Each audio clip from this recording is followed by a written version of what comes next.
Learn with me how to fix a topper in front of a cake without damaging it.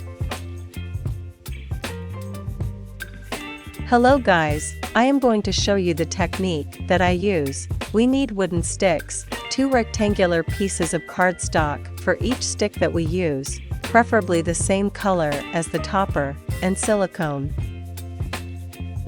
We start calculating where we are going to place our sticks.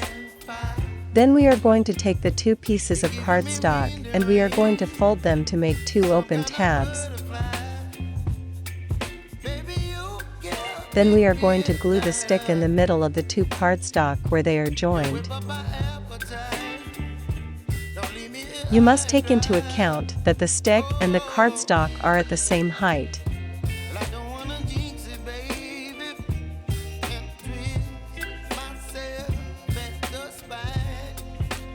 We fix the stick well. Now we glue everything to the topper. You can do it vertically or horizontally. I prefer to do it horizontally like the one that I will paste below, because sometimes the cakes have separators on the inside, and it can collide with the cardstock. Keep in mind to leave a space above in case the cake is not very high. You have to calculate the size of the length of the stick and the width of the cardstock according to the size of the topper.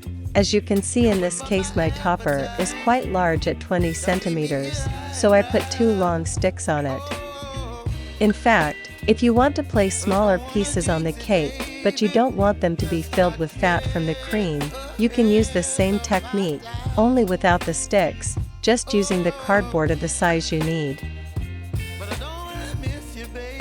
An additional tip is that you do not push the topper completely until it touches the cream of the cake, otherwise it will fill with grease and it will be damaged. Tell me, what technique do you use? Or if this video helped you.